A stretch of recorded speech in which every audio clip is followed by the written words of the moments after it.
A pump that fits in your pocket and inflates your tires in seconds?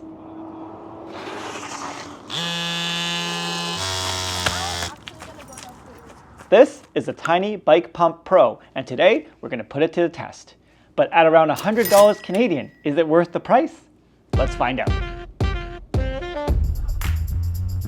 Hey, it's Steve here. Welcome to Hardtail Life. Disclaimers first, Flextail sent us this pump, but we're not obliged to make this video. They did not pay for anything, and they have no say in what we're posting. This video does have a sponsor, and that's Tandem Photography and Films, where Meg and I, we run a photo and production company. So if you have any weddings, brand stories, conferences, anything that you need photo and video for, hit us up. We'd love to collaborate with you.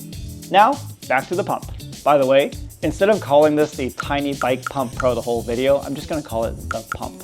Okay, that's ridiculous. So maybe that's first feedback is the name is too long. So this pump weighs in at 4.59 ounces and is smaller than your smartphone. This is my iPhone 12 mini, and you can see, yes, it is smaller. This thing is compatible with Presta and Schrader valves, will inflate up to 120 PSI, and claims to fill a tire in as little as 50 seconds. You best bet we'll be testing that. So at about $100 Canadian, this is definitely more expensive than a traditional hand pump. But it is more compact, it's digital, so you can set exactly the PSI you're looking for, and it's rechargeable. So I guess for those that are into high-tech biking gear, this could be up your alley. All right, let's put it to the test. First, we inflated a mountain bike tire from 0 to 20 PSI.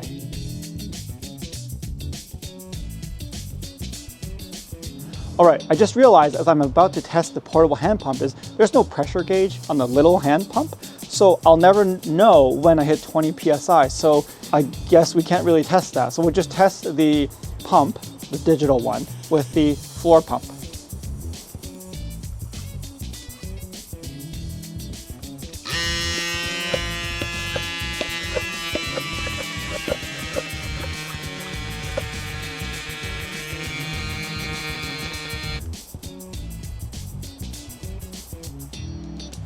One advantage I noticed while using the floor pump is that it has a way to release pressure.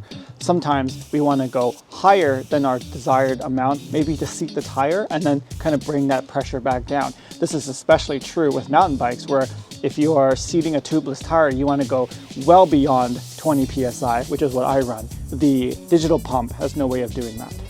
Next, we tried it on a road bike tire.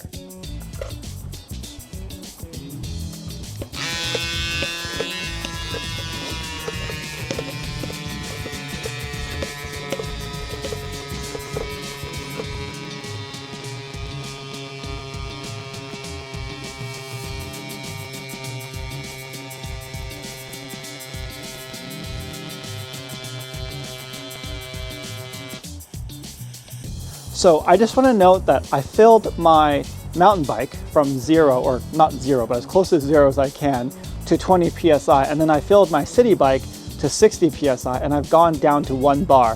From 3 bars to 1. That's only 2 bikes, and I've gone down to 1 bar.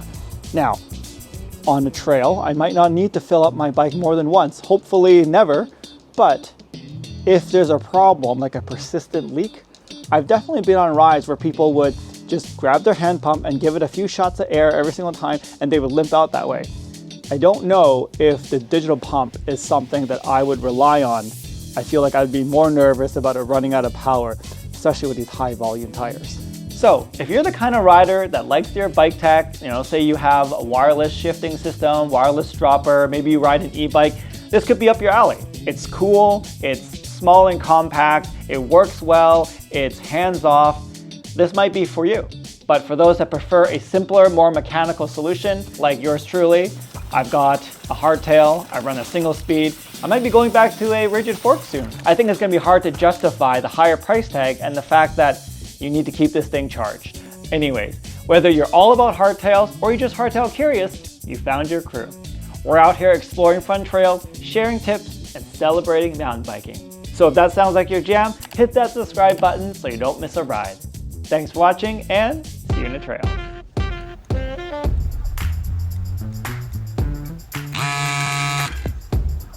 Oh, looks like I'm already at 20. Looks like the regular hand pump was pretty accurate after all.